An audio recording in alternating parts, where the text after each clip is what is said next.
Assalamualaikum warahmatullahi wabarakatuh. Kami dari kelompok 3 akan mempresentasikan materi dari kelompok kami mengenai analisis aktivitas operasi. Sebelumnya, saya akan memperkenalkan anggota dari kelompok 3. Yang pertama ada Eva Kurnia Aprilia dengan NIM 2008 1030 1027.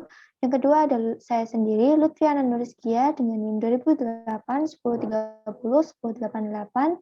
Lalu ada Dinda Parantika Pangestu dengan NIM 2008 1030 1094. Dan yang terakhir ada Alfa Davin dengan NIM 2008 1030 1157. Next. Dan sebelum masuki materi, kami akan membahas mengenai analisis aktivitas operasi yang terdiri dari beberapa sub, yaitu yang pertama tentang pengukuran laba, yang kedua mengenai pos tidak berulang, yang ketiga pengakuan pendapatan, yang keempat beban tangguhan, yang kelima imbalan kerja, dan yang terakhir adalah bunga dan pajak. Next. Untuk materi yang pertama akan disampaikan oleh rekan saya. Waktu dan layar dipersilahkan.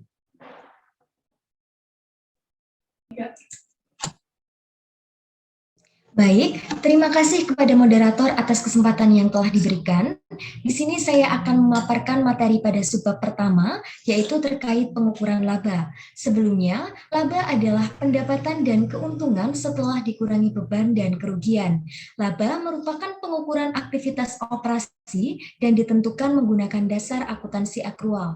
Laporan laba rugi melaporkan laba neto untuk satu periode waktu beserta komponen laba yang terdiri dari pendapatan, beban, keuntungan, dan kerugian. Nah, di sini terdapat dua konsep alternatif laba. Yang pertama ada laba ekonomi dan yang kedua ada laba permanen. Laba ekonomi mengukur perubahan kekayaan bersih pemegang saham selama satu periode. Secara teoritis, jumlahnya sama dengan arus kas satu periode ditambah dengan perubahan nilai sekarang arus kas masa depan yang diharapkan. Sedangkan laba permanen adalah estimasi laba rata-rata stabil yang diharapkan akan diperoleh dari bisnis selama umur hidupnya dengan kondisi bisnis saat ini. Nah, laba permanen secara konseptual mirip dengan kekuatan produktif berkelanjutan dan penentuannya adalah tugas utama dalam analisis. Perbedaannya di sini, jika laba ekonomi itu mengukur perubahan nilai pemegang saham, sedangkan laba permanen itu merupakan laba yang proporsional dengan nilai. Nah, laba akuntansi secara operasional didefinisikan sebagai perbedaan pendapatan yang direalisasikan dan transaksi yang terjadi selama satu periode dengan biaya yang berkaitan dengan pendapatan tersebut. Nah, laba akuntansi di sini divisualisasikan menjadi tiga komponen, yaitu komponen permanen atau berulang, kemudian yang kedua komponen sementara, dan yang ketiga ada komponen yang tidak relevan terhadap nilai. Nah, di sini tugas analis yaitu menentukan dan mengidentifikasi komponen permanen dari laba yang dilaporkan. Next.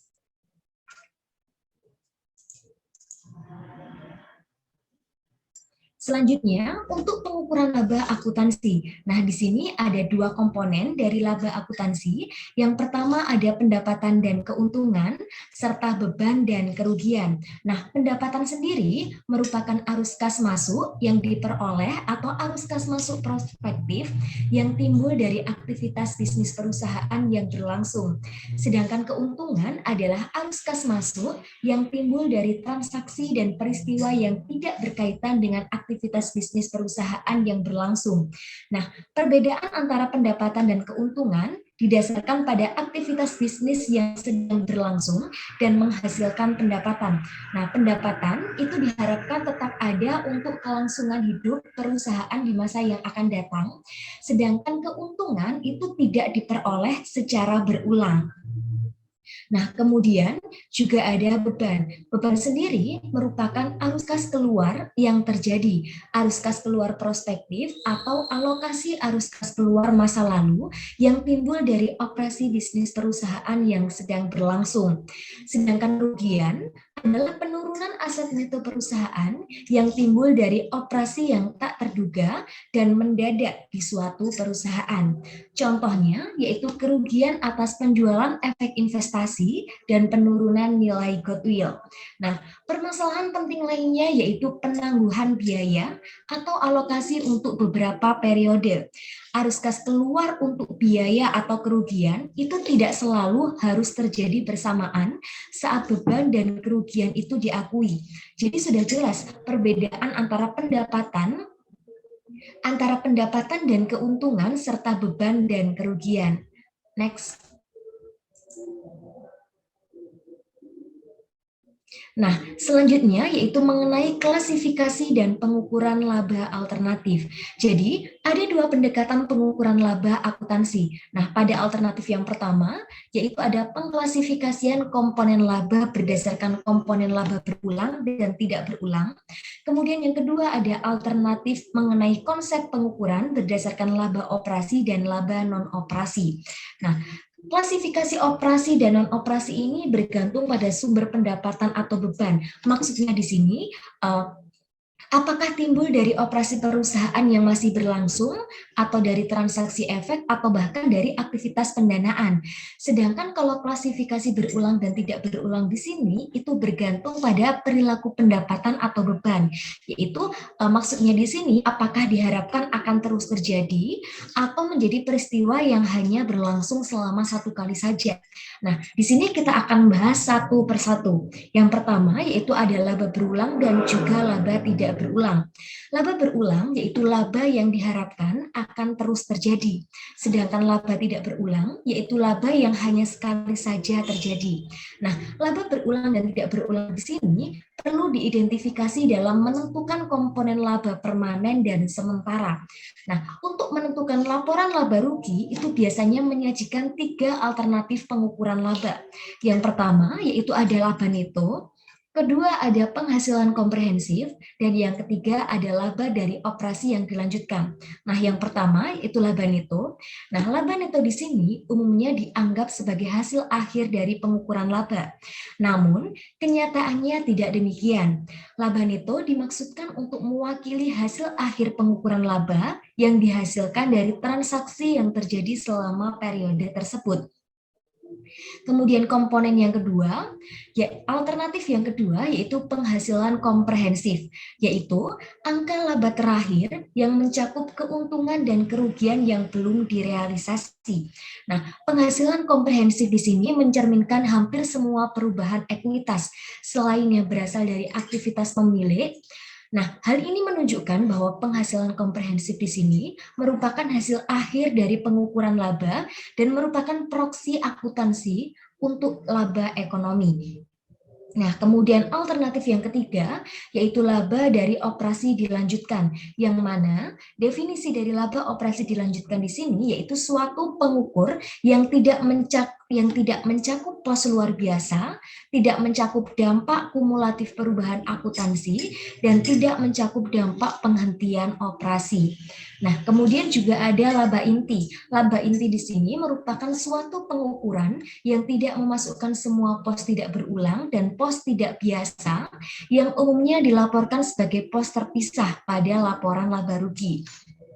Nah, kemudian selanjutnya untuk implikasi analisisnya sendiri, di sini ada pengukuran laba yang benar terkait dalam 2 hal, yaitu yang pertama, ditetapkan berdasarkan tujuan analis. Nah, laba itu memiliki 2 peran penting yang berbeda dan tidak mungkin diterapkan pada saat yang bersamaan.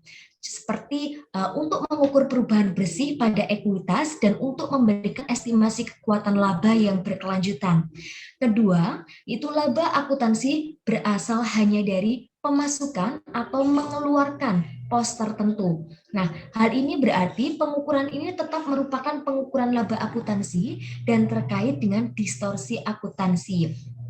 Nah, selanjutnya di sini ada laba operasi dan juga ada laba non-operasi. Nah, laba operasi sendiri merupakan pengukuran laba suatu perusahaan yang berasal dari aktivitas operasi normalnya yang masih berlangsung. Nah, di sini terdapat 3 aspek penting, yaitu yang pertama adalah laba operasi terkait hanya dengan laba yang berasal dari aktivitas operasi perusahaan saja. Yang kedua yaitu ada laba operasi terpusat pada laba perusahaan secara keseluruhan dan bukan hanya untuk pemegang ekuitas saja. Dan yang terakhir ada laba operasi terkait hanya dengan aktivitas usaha yang masih berlangsung. Kemudian juga ada laba non operasional. Nah, laba non operasional di sini mencakup seluruh komponen laba yang tidak tercakup dalam laba operasi. Nah, memisahkan komponen yang terkait dengan aktivitas keuangan dengan komponen yang terkait dengan operasi yang dihentikan itu seringkali berguna saat menganalisis laba non operasi. Nah, kegunaan laba operasi di sini sangat penting dalam pendanaan perusahaan, yaitu untuk memisahkan keputusan investasi dari keputusan pendanaan. Next. Nah, selanjutnya yaitu penghasilan komprehensif. Penghasilan komprehensif di sini didefinisikan sebagai pengukuran laba yang mencerminkan semua perubahan terhadap ekuitas pemegang saham di luar aktivitas pemilik, seperti dividen dan perubahan modal saham. Nah, penghasilan komprehensif di sini ditentukan dengan menyesuaikan laba neto atas dasar setelah pajak dengan keuntungan dan kerugian tertentu yang belum direalisasi. Nah, berikut ini disajikan penentuan penghasilan komprehensif yang umumnya dilakukan oleh perusahaan. Nah, yang pertama di sini ada laba neto. Nah, laba neto di sini ditambahkan dengan penghasilan komprehensif lain. Nah, dalam penghasilan komprehensif lain di sini terdapat 4 komponen. Yang pertama yaitu ada keuntungan atau kerugian yang belum direalisasi atas efek yang diperdagangkan. Yang kedua ada keuntungan atau kerugian yang belum direalisasi atas instrumen derivatif. Kemudian yang ketiga yaitu penyesuaian penjabaran mata uang asing, dan yang terakhir yaitu ada penyesuaian imbalan pasca kerja. Nah, di sini diberi contoh bahwasanya penghasilan komprehensif lain untuk komponen pertama yaitu keuntungan yang belum direalisasi atas efek yang dapat diperdagangkan itu dianggap bertambah. Kemudian untuk komponen kedua itu juga dianggap bertambah. Namun untuk komponen ketiga dan keempat di sini dianggap berkurang atau menurun. Nah, kemudian untuk menghitung penghasilan komprehensif lain ini dijumlahkan semua. Lalu untuk menghasilkan penghasilan komprehensif ini dihasilkan dari penjumlahan antara laba neto ditambah dengan penghasilan komprehensif lain. Next. Sebab yang kedua yaitu pos tidak berulang. Nah, dalam sebab yang kedua di sini terdiri dari beberapa bagian. Yang pertama ada pos luar biasa, yang kedua ada operasi dihentikan, yang ketiga ada perubahan akuntansi, dan yang terakhir ada pos khusus. Nah, dari keempat bagian ini kita akan membahas satu persatu di slide-slide berikutnya. Next.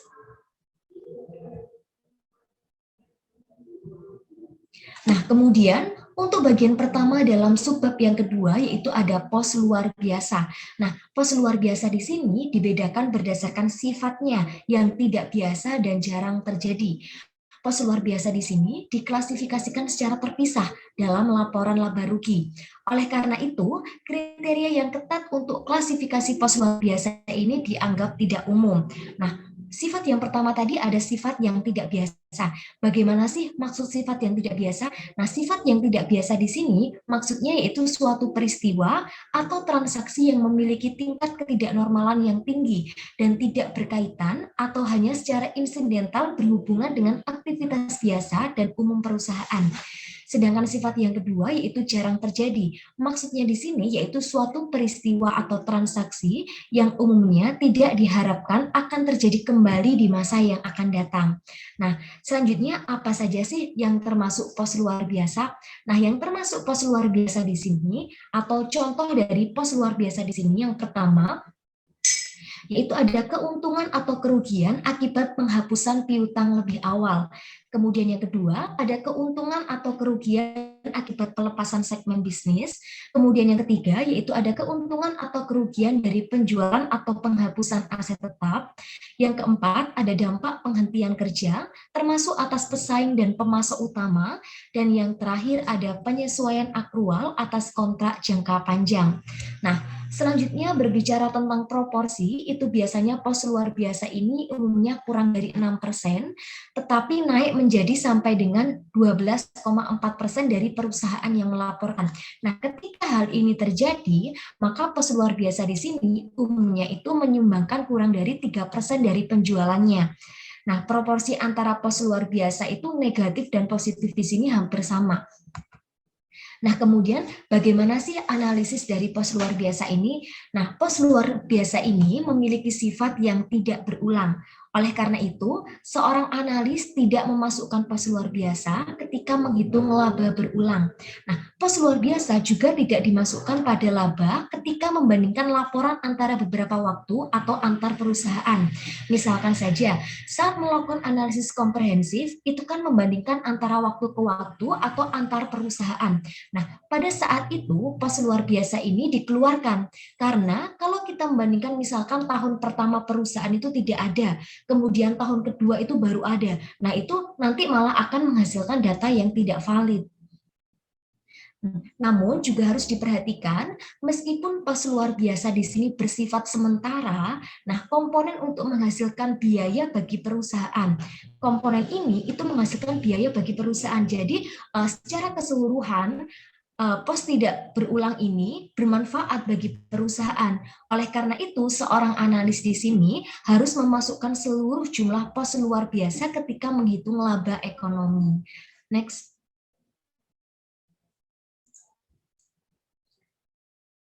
Nah, selanjutnya kita lihat untuk operasi yang dihentikan. Nah, untuk dapat diklasifikasikan sebagai operasi yang dihentikan, aktiva dan aktivitas usaha dari segmen yang dihentikan itu harus dapat dipisahkan dengan jelas, baik secara fisik maupun secara operasional dari aktiva dan aktivitas usaha entitas yang lainnya. Nah, aktivitas dan akuntansi dan pelaporan usaha yang dihentikan itu memiliki dua sisi, yaitu yang pertama, laporan keuangan tahun berjalan dan 2 tahun sebelumnya itu dinyatakan kembali setelah mengeluarkan dampak operasi yang dihentikan dari pos yang berada sebelum laba yang masih berlangsung.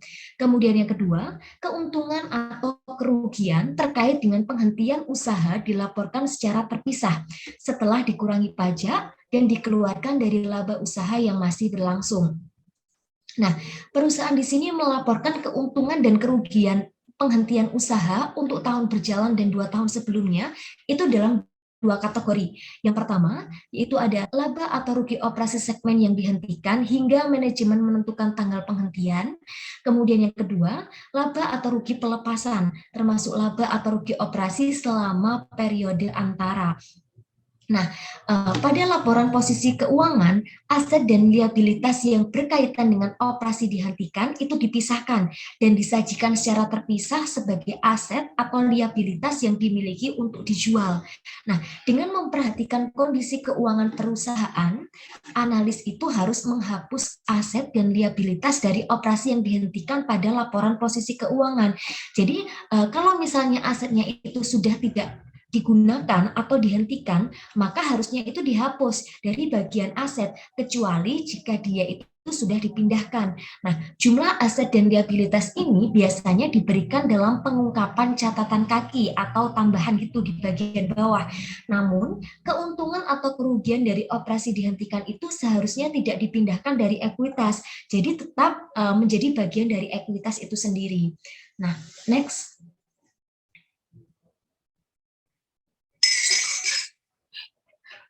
Nah, untuk materi yang selanjutnya akan disampaikan oleh rekan saya kepada Saudari Dinda.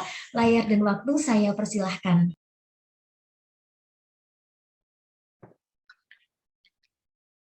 Baik, di sini saya akan membahas mengenai perubahan akuntansi. Standar akuntansi membedakan 4 jenis perubahan akuntansi, yaitu perubahan prinsip akuntansi, perubahan estimasi akuntansi, perubahan entitas pelaporan, dan koreksi kesalahan. Nah, perusahaan dapat mengubah metode akuntansi pada kondisi dan alasan tertentu. Biasanya mengubah kondisi keuangan perusahaan menjadi lebih baik atau dengan asumsi untuk mempercantik laporan keuangan, khususnya untuk manajemen laba, untuk mencegah para manajer tanpa dasar yang kuat melakukan perubahan metode akuntansi ke metode lainnya. Standar akuntansi ini mensyaratkan bahwa dalam persiapan laporan keuangan itu terdapat anggapan bahwa prinsip akuntansi yang telah diterapkan itu sebaiknya tidak diubah dalam akuntansi atas peristiwa dan transaksi yang sejenis.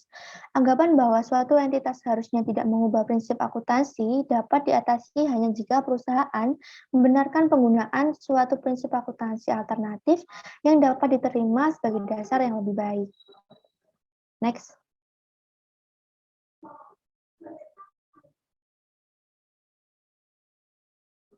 Nah, selanjutnya adalah pelaporan perubahan akuntansi.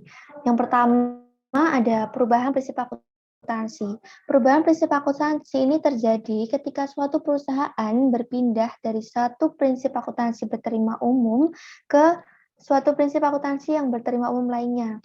Nah, istilah prinsip akuntansi ini mengacu pada standar dan praktik yang digunakan serta metode penerapannya. Contohnya adalah perubahan prinsip akuntansi pada metode penyusutan dari garis lurus menjadi dipercepat.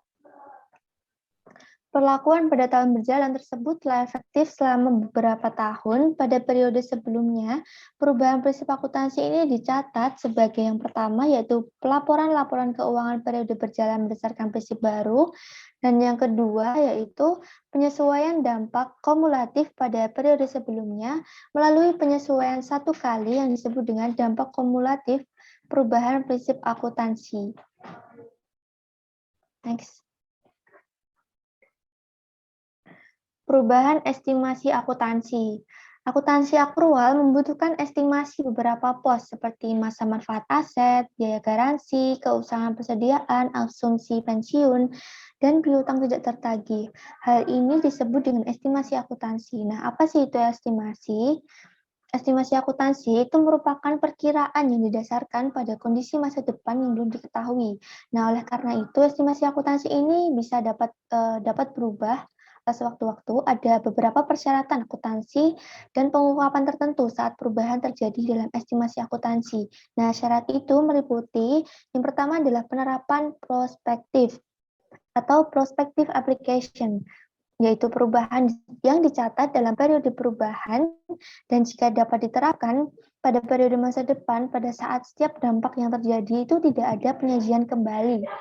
Untuk yang kedua, yaitu pengungkapan catatan atas laporan keuangan atau not disclosure, mengungkapkan dampak perubahan pada laba neto maupun laba sebelum pos luar biasa, termasuk laba per saham untuk periode berjalan, bahkan pada saat perubahan mempengaruhi periode yang akan datang. Next. Selanjutnya adalah analisis perubahan akuntansi. Ada beberapa hal yang harus dipertimbangkan dalam perbankan kita sebagai analis dalam menganalisis perubahan akuntansi. Yang pertama yaitu perubahan akuntansi ini bersifat kosmetik. Apa sih itu kosmetik? Yaitu tidak menghasilkan konsekuensi arus kas baik sekarang maupun di masa yang akan datang atau di masa depan. Hal ini berarti kondisi keuangan perusahaan tidak dipengaruhi oleh perubahan akuntan. Lalu yang kedua adalah perubahan akuntansi ini bersifat kosmetik dan perubahan ini terkadang mencerminkan realitas ekonomi yang lebih baik. Contohnya adalah keputusan perusahaan untuk memperpanjang masa manfaat mesinnya yang dapat disurutkan mungkin sebagai upaya untuk mengaitkan biaya dengan pola penggunaan yang sebenarnya. Dan pada kondisi ini diperlukan untuk perubahan metode akuntansi supaya perubahan tersebut mencerminkan perubahan ekonomi yang lebih baik. Yang ketiga ada analis harus waspada terhadap manajemen laba. Manajemen laba ini tidak menjadi masalah dengan adanya penerapan standar baru, meskipun manajer mungkin mencari waktu lepas dalam penerapan pada periode dan yang dampaknya paling menguntungkan dan setidaknya tidak merugikan. Namun, dalam masalah perubahan akuntansi yang sukarela, manajemen laba ini mungkin merupakan motivasi.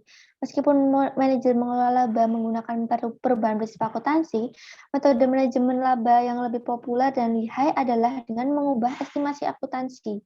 Berbeda dengan perubahan prinsip akuntan, di mana dampak kumulatif akan diperhatikan dalam laporan laba rugi. Nah, masalah lain dengan perubahan akuntansi ini adalah manipulasi laba. Berbeda dengan manajemen laba yang mempercantik laporan keuangannya atau window dressing, dengan batasan GAAP, ini manipulasi laba timbul saat perusahaan melenceng dari hak batas praktik yang diterima. Jadi kalau manipulasi laba ini, mereka itu tidak sesuai dengan aturan yang ditetapkan oleh GAAP, dan mereka cenderung disengaja dan dimanipulasi itu tidak sesuai gitu, jadi melebihi batas yang sudah ditentukan atau yang sudah diatur. Yang keempat adalah seorang analis harus menilai dampak perubahan akuntansi pada perbandingan antar waktu. Nah, penting bagi analis untuk membandingkan dari waktu ke waktu. Maksudnya, analis ini memastikan agar setiap perbandingan itu dari waktu ke waktu itu perbandingan akuntansinya itu konsisten. Perbandingan ini dimungkinkan dengan aturan akuntansi terbaru setidaknya untuk tahun yang dilaporkan dalam laporan keuangan terakhir. Selanjutnya, yang terakhir adalah analis mungkin akan mengevaluasi dampak perubahan akuntansi pada laba ekonomi dan laba permanen. Untuk mengestimasi laba permanen, analis dapat menggunakan angka yang dilaporkan dengan metode baru dan mengabaikan dampaknya. Jika estimasi laba ekonomi periode berjalan, analis bisa menggunakan dampak periode berjalan dan dampak kumulatif yang lebih umumnya malah harus mengevaluasi kemampuan perubahan tersebut untuk mencerminkan ekonomi yang lebih baik. Next.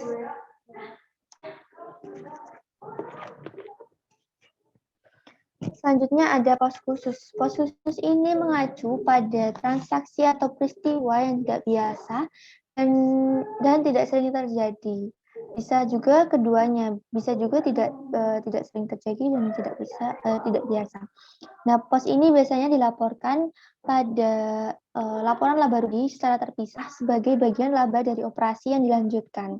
Nah, seringkali pos ini merupakan pos non-rutin yang tidak memenuhi kriteria klasifikasi pos biasa. Pos luar biasa. Pos luar biasa ini merupakan seperti yang telah dijelaskan sebelumnya, kelompok pos yang tidak berulang yang paling umum yang secara konsisten itu lebih tinggi daripada dampak positif dalam nilai absolut. Nah, ketika pos ini memiliki dampak signifikan pada laba yang dilaporkan, seringkali mengubah tahun yang menguntungkan menjadi merugikan. Pos-pos tersebut umumnya merupakan sementara dalam laba dari operasi yang dilanjutkan.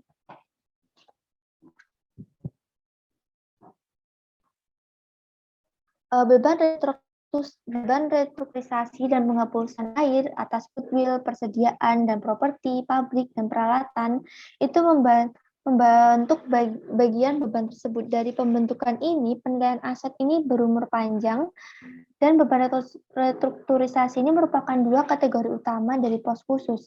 Jadi dua kategori utama dari pos khusus ini yaitu penurunan nilai aset dan juga beban restrukturisasi. Penurunan nilai aset adalah nilai aset yang berumur panjang yang dinyatakan mengalami penurunan nilai jika nilai wajarnya atau nilai pasar atau nilai dari penggunaan dengan perusahaan itu berada di bawah nilai tercatatnya, yaitu nilai buku pada laporan posisi keuangan. Nah, penurunan nilai aset ini terjadi karena berbagai alasan. Di antaranya adalah penurunan nilai pasar aset, penurunan permintaan pasar atau output dari aset, teknologi yang udah ketinggalan zaman, serta perubahan strategi bisnis perusahaan. Penurunan aset merupakan perubahan sampingan pada nilai terendah dari biaya perolehan atau nilai pasar. Nah, GAP ini tidak mengizinkan untuk menaikkan nilai aset. Nah, penurunan nilai aset ini harus dibedakan antara restrukturisasi dengan pelepasan atau disposal. Lalu ada beban restrukturisasi. Berbeda dengan penurunan nilai aset, beban restrukturisasi biasanya berkaitan dengan perubahan besar dalam bisnis dan strategi perusahaan. Strukturisasi ini biasanya melibatkan organisasi secara ekstensif, termasuk divestasi unit bisnis, penghentian perjanjian kontrak, penghentian lini produk, pengurangan karyawan, perubahan manajemen, dan penghapusan aset yang seringkali digabungkan dengan investasi baru dalam pabrik, teknologi, dan tenaga kerja. Restrukturisasi ini tentunya akan menimbulkan biaya yang perusahaan ini mau tidak mau juga harus menganalisisnya. Perusahaan ini juga biasanya membuat provisi atau penyisihan untuk biaya program restrukturisasi, termasuk diantaranya adalah akrual uang pesangon dan akrual penurunan aset. Provisi ini dibuat melalui beban restrukturisasi yang secara keseluruhan dibebankan ke laporan laba rugi tahun berjalan sebagai pos khusus. Biaya program restrukturisasi ini terkadang dimasukkan dalam laporan laba rugi, termasuk pokok penjualan dan beban penjualan, serta administrasi umum atau selling and general administrative expense. Next.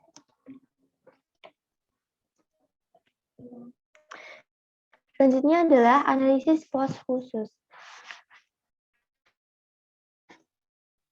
Penggunaan estimasi menciptakan adanya peluang untuk melakukan manajemen laba. Tantangan lain adalah pemahaman dasar ekonomi suatu pos khusus, khususnya beban registrasi. Arti penting pos khusus ini karena frekuensi dan dampaknya terhadap laba bersih periode tahun lalu, saat ini, dan masa depan. Next. Selanjutnya adalah pengakuan pendapatan. Di sini ada panduan untuk pengakuan pendapatan. Yang pertama ada, jika perusahaan ini mencatat pendapatan lebih awal atau terlambat, maka pendapatan akan jatuh pada periode yang salah. Lalu yang kedua, jika pendapatan sebelum kepastian relasi yang wajar, maka pendapatan mungkin akan dicatat dalam satu periode, kemudian dibalik di lain periode. Jadi pengakuan pendapatan akrual ini bisa menjadi tidak tepat, dapat memiliki satu atau dua konsekuensi yang tidak diinginkan. Jadi biasanya dari dua hal ini adalah hal yang tidak diinginkan dalam pengakuan pendapatan. Kedua dampak ini memberikan pengaruh yang kurang baik dalam pengukuran laba. Nah, untuk mengatasinya, akuntansi ini bisa menerapkan aturan ketat terkait pengakuan pendapatan. Nah, umumnya pendapatan ini diakui jika telah direalisasi atau dapat diterima atau telah diterima. Lalu ada pengakuan pendapatan. Yang pertama, yang menghasilkan pendapatan telah selesai secara substansial dan tidak ada usaha signifikan yang diperlukan untuk menyelesaikan transaksi. Lalu ada resiko kepemilikan dalam penjualan secara efektif berpindah kepada pembeli. Lalu ada pendapatan dan beban terkait diukur atau diestimasi dengan akurasi wajar. Lalu ada transaksi pendapatan yang wajar dengan pihak independen. Dan ada transaksi pendapatan yang dapat dikenai pembatalan. Next.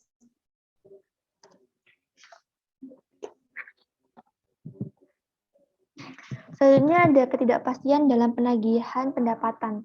Perusahaan menggunakan provisi atau penyisihan piutang yang dilakukan atau tidak tertagih. Nah, untuk mencerminkan ketidakpastian dalam penagihan piutang dari penjualan kredit, perusahaan membuat penilaian. Nah, berdasarkan kondisi, ketika perusahaan tidak yakin akan penagihan piutang tersebut. Penilaian ini bisa jadi konservatif atau optimistis. Ketika penagih piutang itu tidak lagi dapat dipastikan atau mengikuti prosedur umum, kita bisa menggunakan prosedur umum untuk menangguhkan pengakuan pendapatan sampai kas dapat ditagih. Jadi ketika piutang itu tidak lagi dapat dipastikan atau tidak pasti untuk umum untuk menangguhkan pengakuan pendapatan tersebut. Lalu ada ketika terdapat hak pengembalian. Nah, jika pembeli ini memiliki hak pengembalian, pendapatan itu diakui pada saat penjualan. Hanya jika kondisi hal ini terpenuhi. Yang pertama yaitu harga secara substansial tetap atau dapat ditentukan pada saat penjualan. Yang kedua adalah pembeli membayar kepada penjual atas atau berkewajiban membayar kepada penjual. Ketiga, kewajiban pembeli kepada penjual tidak berubah meskipun terjadi kerusakan produk. Lalu ada pembeli memiliki substansi ekonomi terpisah dari penjual. Lalu ada penjual tidak memiliki kewajiban signifikan atas kinerja masa depan terkait dengan penjualan. Lalu ada pengembalian dapat diestimasi dengan wajar. Dan jika kondisi ini terpenuhi, maka pendapatan penjualan ini dicatat tapi dikurangi untuk mencerminkan estimasi pengembalian. Lalu ada pendapatan waralaba atau franchise. Standar akuntansi untuk pemberi waralaba ini mensyaratkan agar pendapatan fee atau biaya jasa ini dengan penjualan tersebut secara substansial telah dilakukan atau dipenuhi oleh pemberi waralaba. Lalu ada pengaturan pembiayaan produk. Pengaturan pembiayaan produk ini yang melibatkan pengalihan atau akuisisi persediaan oleh sponsor yang meskipun terkadang menyerupai penjualan persediaan, pada dasarnya merupakan cara untuk membiayai persediaan. Contohnya adalah perusahaan mengalihkan atau menjual persediaan ke perusahaan lain pada saat yang sama atau pada saat yang sama untuk membeli kembali persediaan di kemudian hari. Nah, transaksi ini kemungkinan menjadi pengaturan pembiayaan produk dan bukan penjualan dan pembelian selanjutnya atas persediaan. Lalu ada pendapatan berdasarkan kontrak. GAAP ini sendiri mensyaratkan perusahaan untuk menggunakan metode presentase penyelesaian dalam pendapatan berdasarkan kontrak ini atau presentase of completion method. Jika terdapat estimasi yang wajar untuk biaya penyelesaian kontrak serta progres terhadap penyelesaian kontrak. Nah, dasar umum untuk membuat estimasi laba adalah mencatat bagian total laba yang diestimasi berdasarkan rasio biaya yang dikeluarkan sampai saat ini dibagi dengan total biaya yang diperkirakan. Next. Dan yang selanjutnya ada pendapatan yang belum diterima. Pada dalam kontrak kinerja jangka panjang seperti kontrak garansi produk dan kontrak perawatan perangkat lunak, itu pendapatan biasanya ditagih di muka. Nah, pada kondisi tersebut, pendapatan itu diakui secara proporsional selama keseluruhan periode kontrak. Maksudnya adalah perlakuan akuntansi tersebut adalah meskipun pendapatan pada kasus ini dapat direalisasi, pendapatan tersebut belum diterima sampai periode layanan kontrak berakhir. Nah, jumlah pendapatan yang masih belum diakui ini disajikan dalam laporan posisi keuangan sebagai liabilitas yang disebut dengan pendapatan yang belum diterima. Next. Nah, selanjutnya akan disampaikan oleh rekan saya. Waktu nilai dipersilahkan.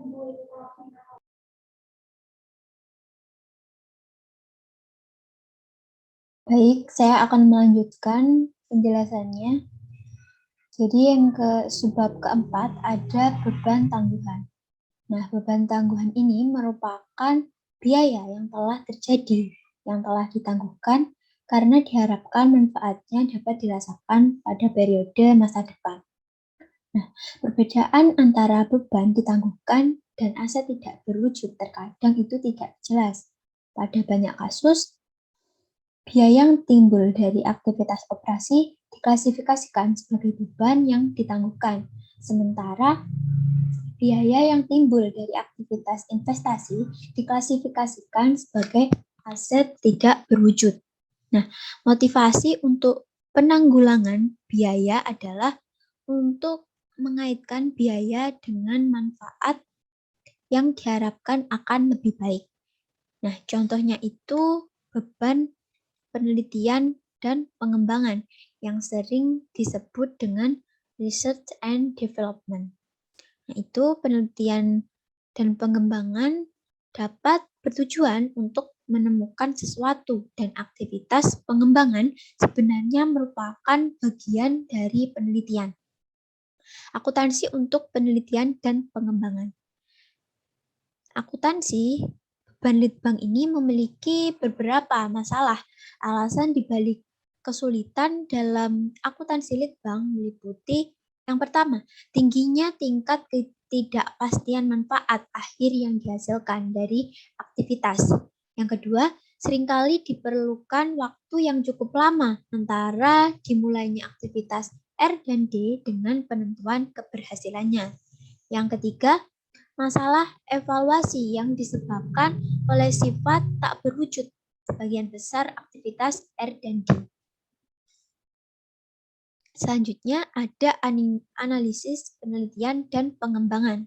Permasalahan di penelitian dan pengembangan tingginya tingkat ketidakpastian manfaat akhir dari aktivitas R dan D.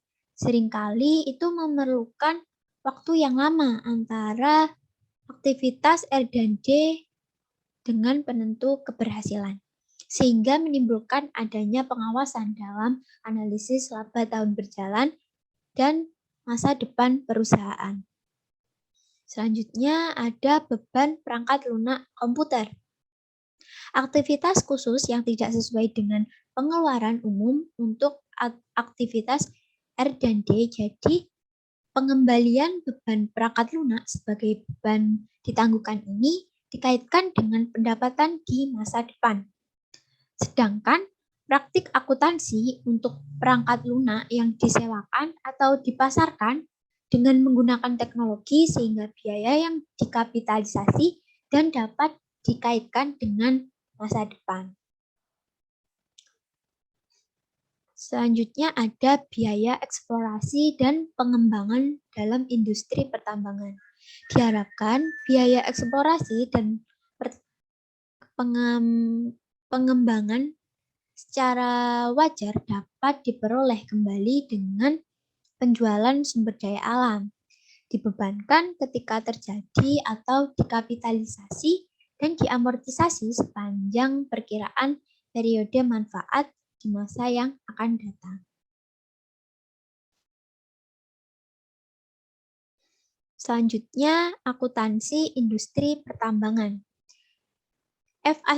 FASB menanggapi dengan pengungkapan tambahan yang dipersyaratkan untuk produsen minyak dan gas yang diperdagangkan di publik.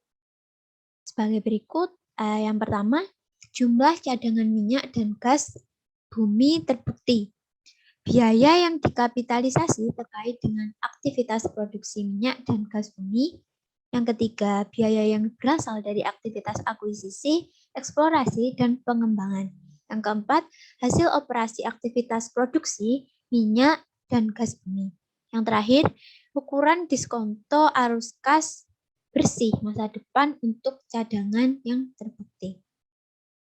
Selanjutnya ada implikasi analisis terhadap industri pertambangan.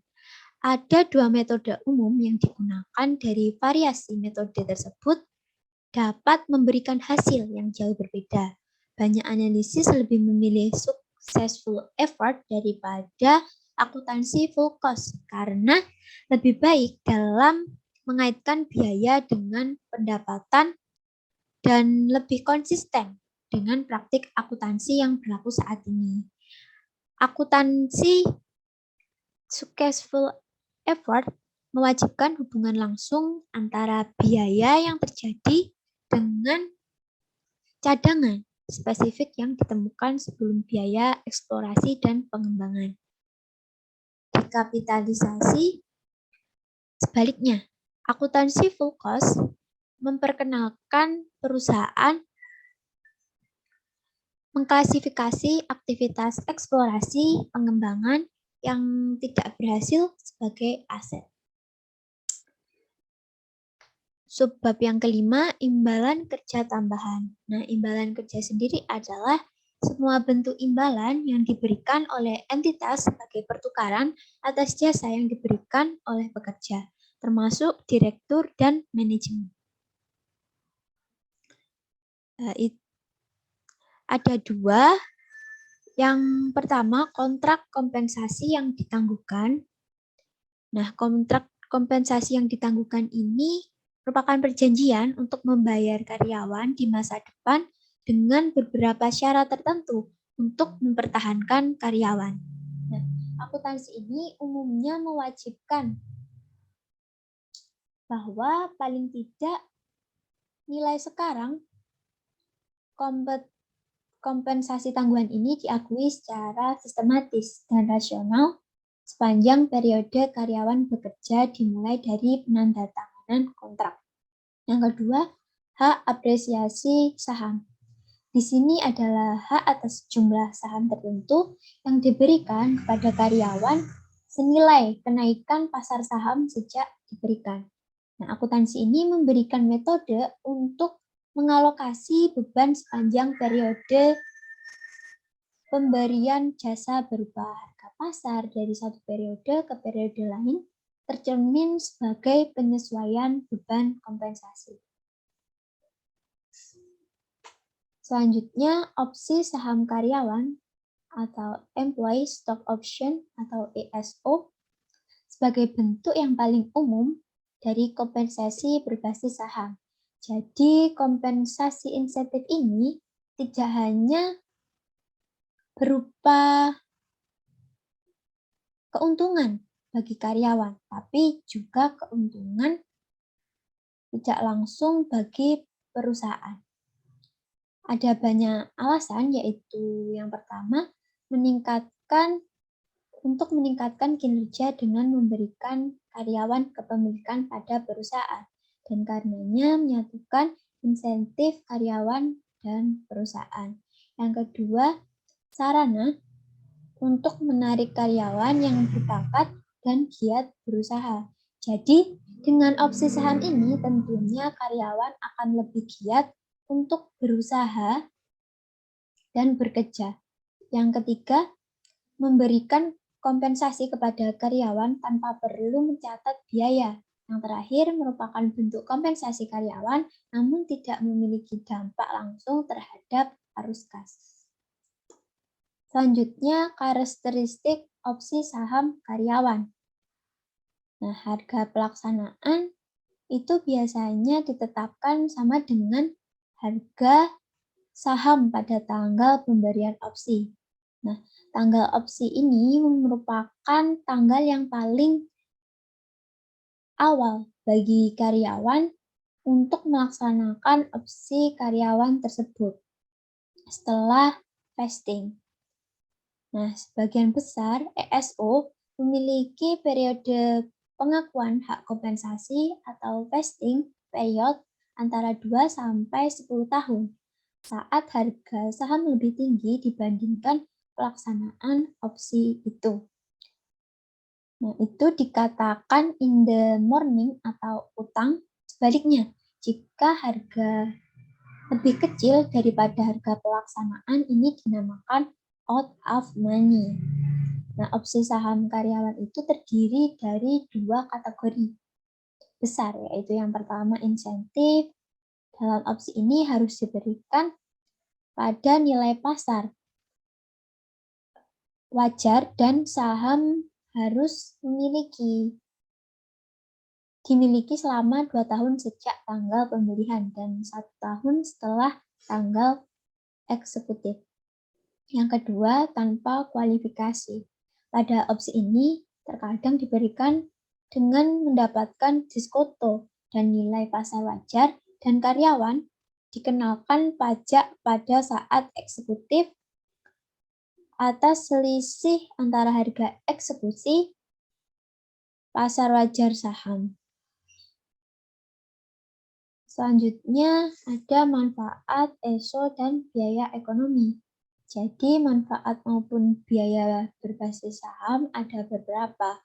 Yang manfaat ESO atau kompensasi karyawan berbasis saham itu memberikan kenaikan potensial pada nilai perusahaan yang dapat timbul melalui dampak insentif perilaku karyawan. ESO bertujuan menyamakan insentif karyawan dan perusahaan dengan memberikan kesempatan kepada karyawan untuk ikut berpartisipasi dalam penciptaan kekayaan pemegang saham. Jadi itu nantinya keuntungannya justru akan kembali ke karyawan dan perusahaan. Nah, biaya ISO sendiri terletak pada dampak dilusinya, yaitu saat dilaksanakan ESO memindahkan kekayaan dari pemegang saham kepada karyawan dengan mendilusi kepemilikan saham sekarang dalam perusahaan. Selanjutnya, akuntansi dan pelaporan ESO. Ada dua masalah akuntansi utama terkait ESO. Yang pertama, dilusi laba bersaham. SFAS 128 mengakui adanya potensi dilusi ESO saat menghitung laba bersaham terdilusi. Nah, metode saham diperoleh kembali menentukan tingkat dilusi berdasarkan harga pelaksanaan dan harga saham ini. Yang kedua, beban kompensasi. IFRS mengharuskan perusahaan ESO untuk mengakui biaya ESO dalam laba prosedur yang digunakan. Yang pertama, nilai wajar pemberian ESO ditentukan pada tanggal pemberian dengan mengalihkan opsi yang diberikan dengan nilai wajar masing-masing opsi untuk faktor yang mempengaruhi nilai opsi seperti dalam gambar samping.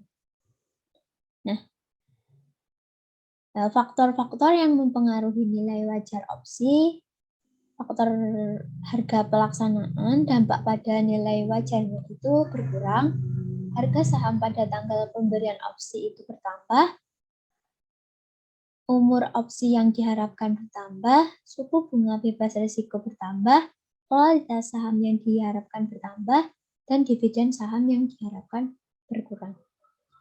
Yang kedua, biaya pemberian opsi kemudian diamortisasi selama periode pelaksanaan yang diharapkan dari opsi dan dibebankan ke laba sebagai bagian beban kompensasi berbasis saham. Selanjutnya ada analisis opsi saham karyawan.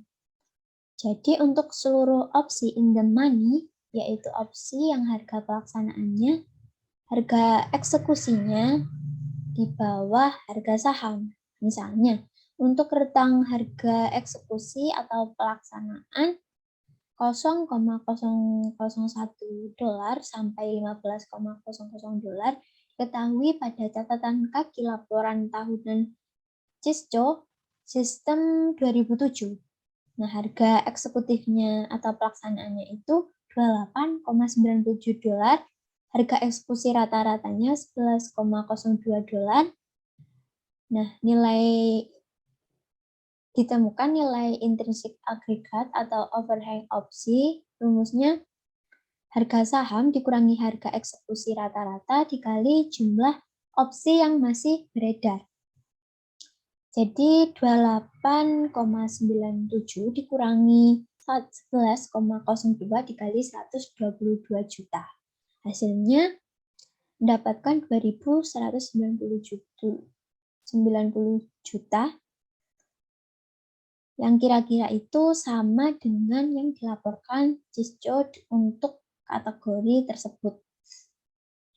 Selanjutnya biaya bunga. Nah, bunga sendiri merupakan kompensasi atas pengakuan uang.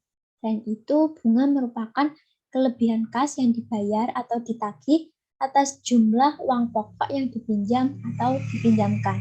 Nah, bunga ini ditentukan oleh berbagai faktor. Dan faktor yang terpenting adalah resiko kredit atau utang tak dapat dibayar dari peminjam. Nah, beban bunga ini ditentukan oleh tingkat bunga, pokok pinjaman, dan jangka waktu. Jadi itu semakin tinggi pokok pinjamannya, maka semakin besar bunga dan semakin lama jangka waktunya. Sehingga akumulasi total bunganya juga semakin besar. Tentu hal ini menentukan tingkat bunga itu sendiri. Kemudian perhitungan bunga.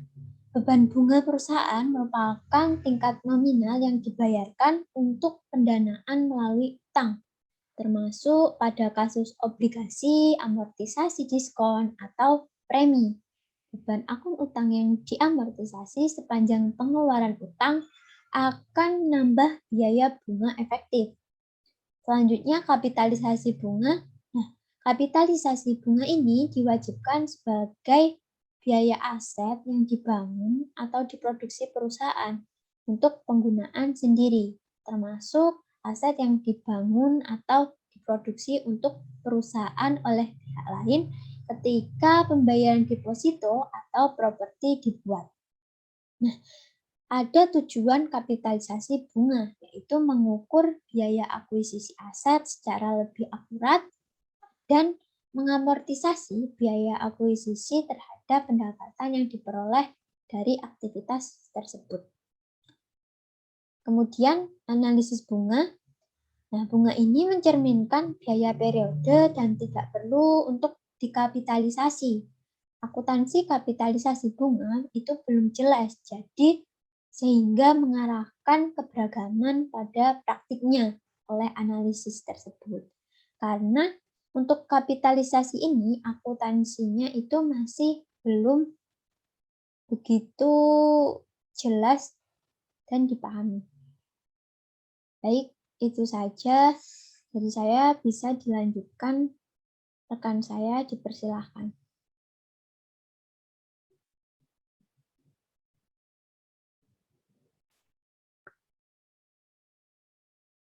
Selanjutnya ada pajak penghasilan. Jadi pajak penghasilan itu ialah merupakan biaya bisnis yang substansial. Pemahaman akuntansi pajak penghasilan akan berguna bagi kesuksesan analisis laporan keuangan. Pembahasan berikut akan berfokus pada akuntansi dan analisis beban pajak penghasilan periodik dan aset dan liabilitas terkait, bukan pada hukum pajak.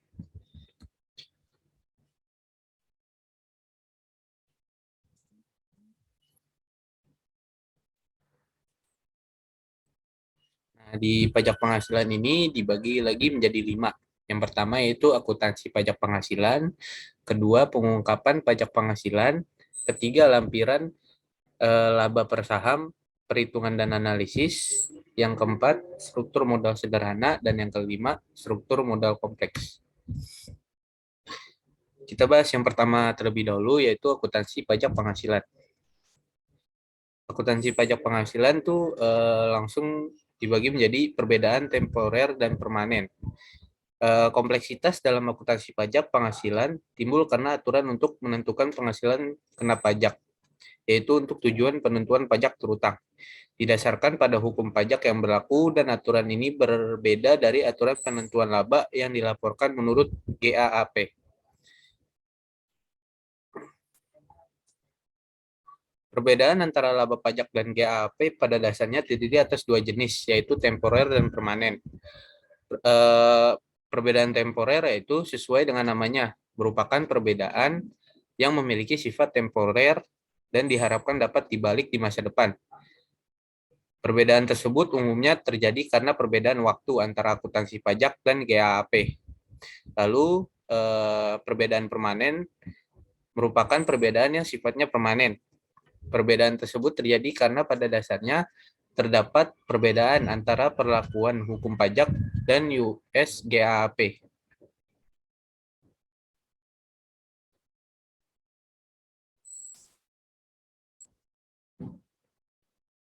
Di sini pada tampilan 6.12 juga bisa terlihat perbedaan antara temporer dan permanen, antara laba GAAP dan laba kena pajak.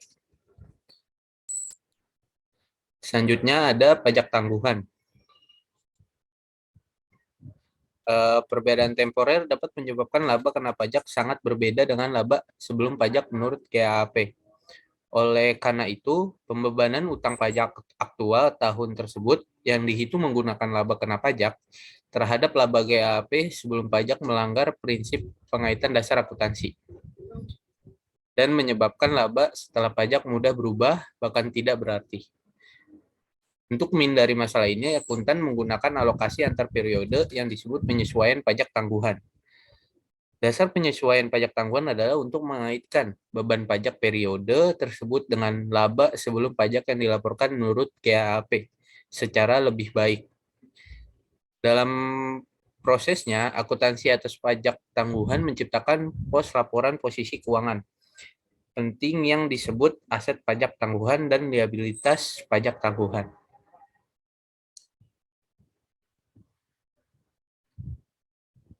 Di tampilan 6.13 ini dicantumkan secara terperinci, yaitu dalam kasus A, kita memeriksa situasi ketika perusahaan membeli aset sebesar $30.000 yang disusutkan sepenuhnya sesuai GAAP selama 3 tahun. Namun, hukum pajak memungkinkan aset tersebut disusutkan selama periode yang dipercepat 2 tahun. Selain itu, perusahaan memperoleh laba sebelum penyusutan dan pajak sebesar $25.000 per tahun dari penggunaan aset tersebut. Pertama, kita akan memeriksa apa yang terjadi dalam buku pajak. Oleh karena aset tersebut disusutkan selama 2 tahun pertama, laba kena pajak selama 2 tahun pertama atau $10.000 per tahun lebih kecil dibandingkan dengan tahun ketiga atau $25.000. Akibatnya, utang pajak pada 2 tahun pertama, yaitu $3.500 per tahun, lebih kecil dibandingkan tahun ketiga, yaitu $8.750. Namun, menurut GAAP, laba sebelum pajaknya tetap sama, yaitu $15.000 untuk masing-masing tahun selama 3 tahun, yang sesuai dengan kinerja ekonomi yang tidak berubah selama 3 tahun ini. Apa yang akan terjadi jika kita menggunakan utang pajak menurut hukum pajak sebagai beban pajak dalam buku GAAP? Laba neto yang dilaporkan selama 3 tahun akan menjadi $11.500 dan $6.250 secara berurutan. Tentu saja angka-angka ini tidak menggambarkan kinerja ekonomi yang mendasari yang tidak berubah selama 3 tahun. Sementara itu, pada buku GAAP, kita mengaitkan beban pajak selama tahun tersebut menggunakan laba GAAP sebelum pajak. Pengaitan tersebut menunjukkan provisi pajak seharusnya sebesar $5.250 setiap tahun. Selanjutnya, kita akan merancang secara artifisial meningkatkan provisi pajak selama 2 tahun pertama masing-masing sebesar $1.750 dan sepenuhnya membalik seluruh jumlah selama tahun ketiga. Penyesuaian artifisial ini disebut penyesuaian pajak tangguhan. Penyesuaian pajak tangguhan dalam kasus ini awalnya akan mengurangi laba sehingga menimbulkan saldo laba. Untuk mengompensasi atau menyeimbangkan laporan posisi keuangan, kita membuat liabilitas pajak tangguhan sebesar $1.750 dan $3.500 selama tahun ke-1 dan kedua, yang sepenuhnya dibalik pada tahun ketiga.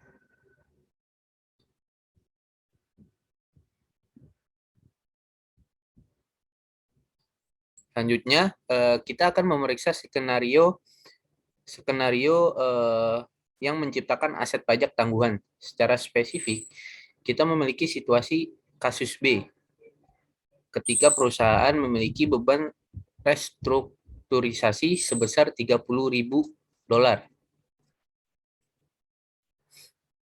pada tahun ke-1. Namun, hukum pajak memungkinkan beban ini hanya dikurangi selama 3 tahun ketika benar-benar terjadi, atau $10.000 per tahun. Sekali lagi, perusahaan memperoleh $25.000 sebelum restrukturisasi dan pajak. Selain itu, kita melihat bahwa penggunaan utang pajak sesuai hukum pajak sebagai beban pajak menciptakan situasi yang membuat beban pajak tidak sama dengan laba GAAP sebelum pajak. Dengan demikian, sekali lagi kita akan membuat penyesuaian pajak tangguhan. Namun, perhatikan bahwa berbeda dengan kasus A. Ketika penyesuaian awalnya meningkatkan provisi pajak dan membuat liabilitas pajak tangguhan, penyesuaian dalam kasus B awalnya menurunkan provisi pajak sehingga menimbulkan aset pajak tangguhan.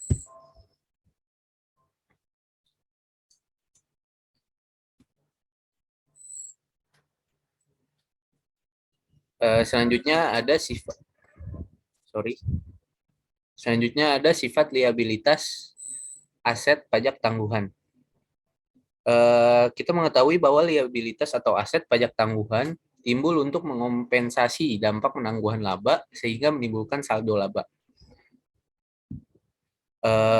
Berikut ini secara umum, menjelaskan secara umum liabilitas atau aset pajak tangguhan. Yang pertama itu liabilitas pajak tangguhan. Laba GAAP lebih besar dibandingkan laba kena pajak. Laba kena pajak di masa lalu, pembayaran pajak masa lalu relatif lebih rendah dalam persen laba GAAP, sehingga pembayaran pajak di masa depan diperkirakan relatif lebih tinggi dalam persen laba GAAP. Dan yang kedua, aset pajak tangguhan. Laba GAAP lebih kecil dibandingkan laba kena pajak di masa lalu.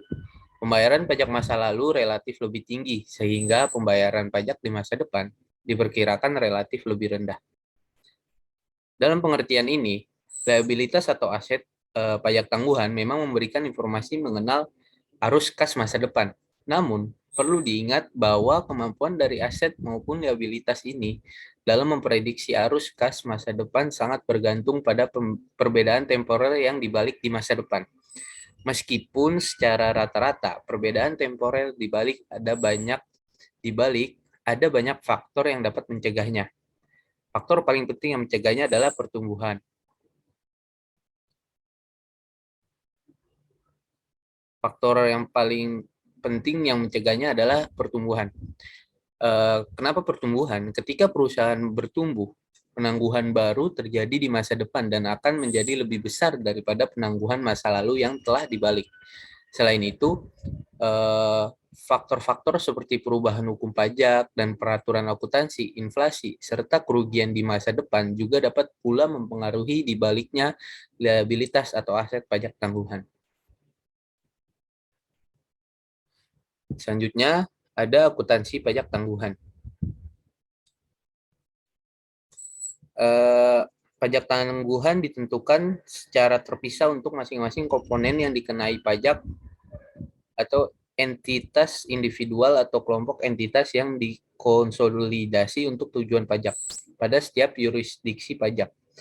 Penentuannya termasuk menghitung total liabilitas atau aset pajak tangguhan untuk setiap perbedaan temporer kena pajak dan kerugian operasi yang dibawa, jika ada, menggunakan tarif pajak yang berlaku. Semua aset pajak tangguhan perlu dievaluasi kemungkinan realisasinya.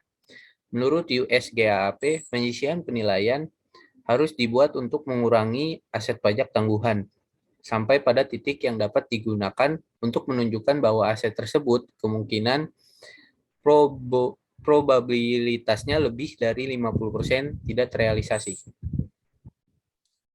Penentu dari penyisihan penilaian bersifat subjektif sehingga dapat menjadi media yang memungkinkan digunakan pada manajemen laba.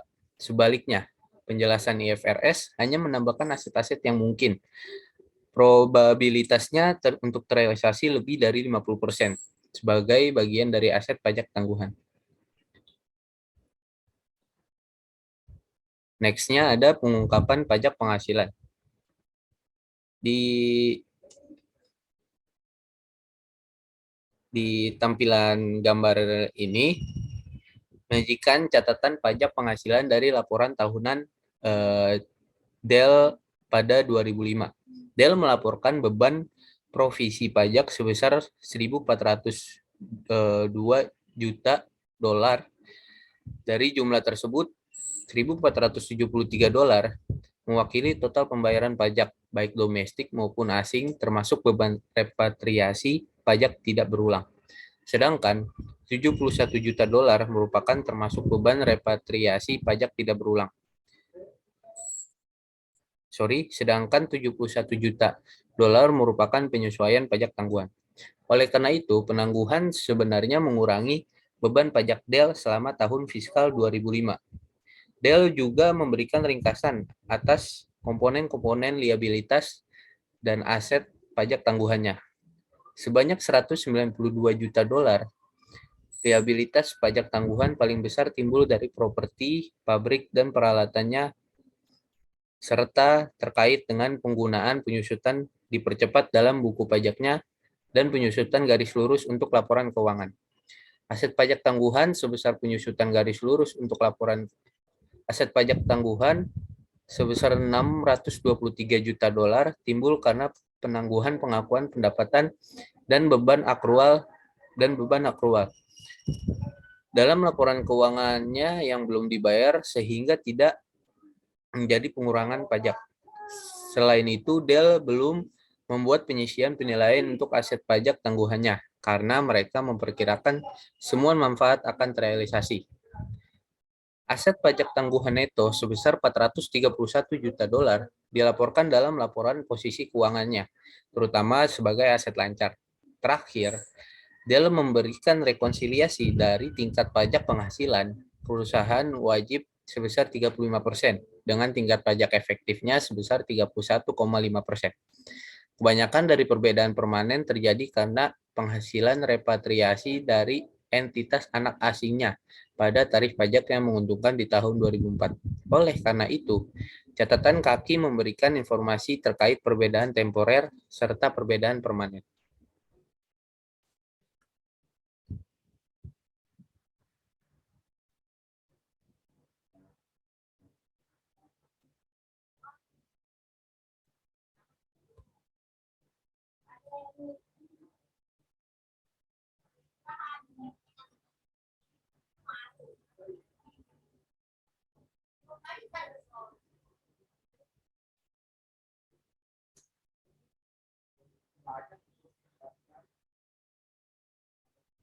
Selanjutnya yaitu menghitung nilai sekarang aset dan liabilitas pajak tangguhan. Aset atau liabilitas pajak tangguhan mewakili arus kas potensial di masa depan yang timbul dari dibaliknya perbedaan temporer. Namun, pembalikan ini dapat terjadi bertahun-tahun kemudian, sehingga nilai sekarang dari dampak arus kas akan menjadi jauh lebih kecil daripada yang dicatat pada laporan posisi keuangan. Oleh karena itu, beberapa analisis merekomendasikan untuk menentukan nilai sekarang aset atau liabilitas pajak tangguhan tersebut. Untuk melakukannya, penting untuk memahami sifat masing-masing komponen aset atau liabilitas pajak tangguhan, serta membuat perkiraan berapa tahun lagi secara rata-rata pembalikan dilakukan. Misalnya, kita kembali lagi ke Dell tadi, Dell mengklasifikasikan sebagian besar aset dan liabilitas pajak tangguhan sebagai aset lancar, yang menunjukkan sebagian besar nilainya diharapkan akan dibalik dalam 1 tahunan. Oleh karena itu, tidak perlu menentukan nilai sekarang aset atau liabilitas pajak tangguhan Dell. Selanjutnya yaitu memperkirakan laba dan arus kas masa depan. Pengungkapan pajak penghasilan berguna untuk memprediksi arus kas masa depan.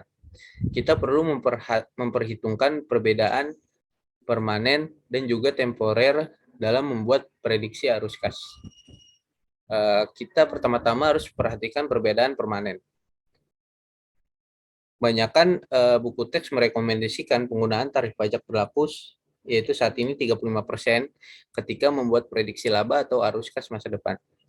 Tarif pajak yang berlaku merupakan perkiraan yang berguna dari tarif pajak marginal, yaitu membantu kita untuk menentukan dampak pajak setiap tambahan dolar pada pendapatan. Tarif tersebut menjadi kurang berguna ketika digunakan sebagai perkiraan rata-rata tarif pajak perusahaan. Hal ini disebabkan karena perusahaan mungkin memiliki perbedaan permanen yang bisa secara permanen mengurangi atau dalam kasus yang jarang terjadi menaikkan tarif pajaknya.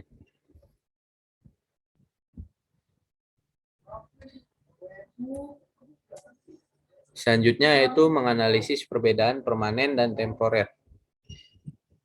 Seorang analisis harus mengevaluasi mengapa tarif pajak efektif berbeda dari tarif pajak yang berlaku dengan memeriksa komponen yang menyebabkan perbedaan tersebut. Khususnya, penting untuk mengidentifikasi komponen tidak berulang yang secara temporer mempengaruhi tarif pajak efektif. Penting juga untuk menganalisis sifat perbedaan temporer yang ditentukan dengan menggunakan komponen aset dan liabilitas pajak tangguhan. Analisis harus mengevaluasi apakah penangguhan dapat dibalikan serta membuat perkiraan seberapa cepat pembalik dapat dilakukan.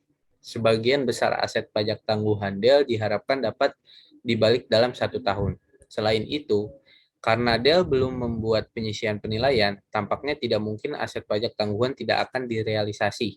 Secara keseluruhan, tampak sedikit keraguan apakah aset pajak tangguhan DEL dapat dibalik. Selanjutnya ada manajemen laba dan kualitas laba. Penyisihan penilaian merupakan media yang umum dalam manajemen laba. Oleh karena itu, analisis harus dengan hati-hati memeriksa setiap perubahan yang terjadi, khususnya penurunan pada penyisihan penilaian. Karena bisa jadi perubahan tersebut merupakan percobaan manajemen laba. Secara umum, banyak analisis yang membandingkan antara laba GAAP dan laba kena pajak untuk mengevaluasi kualitas laba. Keberadaan liabilitas aset pajak tangguhan menunjukkan bahwa laba GAAP di masa lalu lebih tinggi atau lebih rendah daripada laba kena pajak. Oleh karena itu, perusahaan yang memiliki liabilitas aset pajak tangguhan besar mungkin dapat menerapkan praktik akuntansi agresif.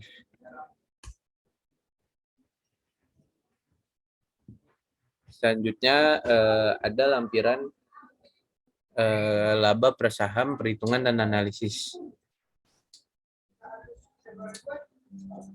Data laba per saham banyak digunakan dalam evaluasi kinerja operasi dan keuntungan perusahaan.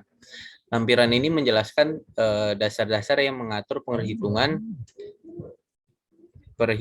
dan interpretasi laba per saham.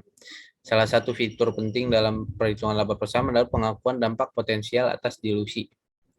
Dilusi itu merupakan pengurangan laba per saham atau kenaikan kerugian neto per saham akibat efek dilutif yang dikonversi menjadi saham biasa.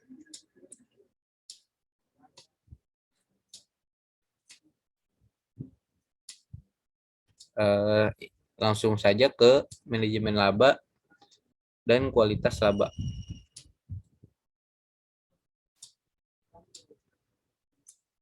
Penyisian penilaian merupakan media yang umum dalam manajemen laba. Oleh karena itu, analisis harus dengan hati-hati memeriksa setiap perubahan yang terjadi, khususnya penurunan pada penyisian penilaian, karena bisa jadi perubahan tersebut merupakan percobaan manajemen laba.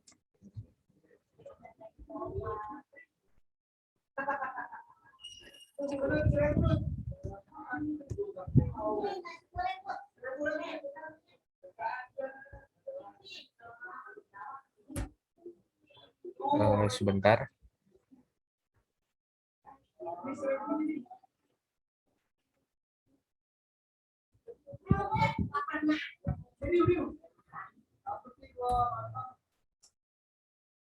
Lanjut ke struktur modal kompleks. Suatu perusahaan dipandang memiliki struktur modal kompleks jika ia memiliki efek yang berpotensi dilutif yang beredar seperti efek konversi, opsi waran, dan perjanjian penerbitan saham lain yang sejenis. Lebih dari 25% perusahaan yang sahamnya diperdagangkan secara publik memiliki efek berpotensi dilutif.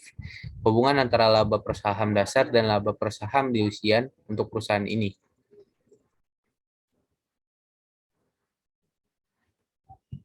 Selanjutnya ada pembahasan mengenai laba per saham dan laba per dilusian. Jadi laba per saham itu perhitungan laba per saham untuk perusahaan dengan struktur modal kompleks sama dengan perusahaan dengan struktur modal sederhana.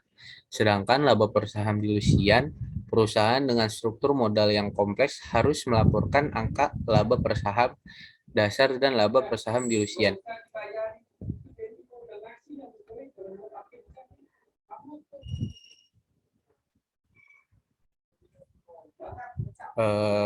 Maaf sebelumnya saya lupa memasukkan PowerPoint mengenai struktur modal sederhana. Jadi saya menjelaskan saja langsung struktur modal sederhana, yaitu suatu struktur modal hanya terjadi atas saham biasa dan efek senior yang tidak dapat dikonversi dan tidak termasuk efek yang berpotensi dilutif untuk perusahaan dengan struktur modal sederhana. Diwajibkan satu penyajian laba per saham dan dihitung menggunakan rumus yang ada. Rumusnya saya jelaskan saja. Jadi rumusnya itu yaitu laba per saham dasar sama dengan laba neto dikurang dividen saham preferen per rata-rata tertimbang jumlah saham biasa yang beredar. Seperti itu.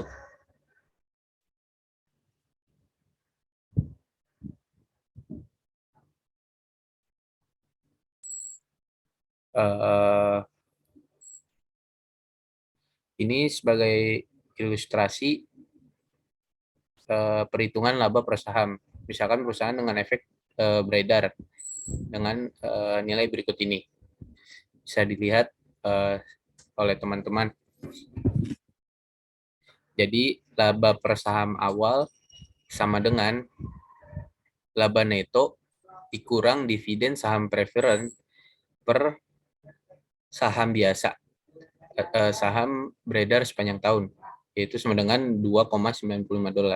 Sedangkan lembar saham terdilusi yaitu $3 juta dikurang $50.000 ditambah $5 juta dikali 6%, dalam kurung lagi 1 dikurang 0,35 per 1 juta ditambah 200.000 ditambah 25.000, maka hasilnya $2,57. Itu saja yang dapat saya sampaikan. Saya kembalikan lagi kepada. Sekian presentasi dari kelompok kami. Apabila ada salah kata dan kekurangan, kami mohon maaf yang sebesar-besarnya.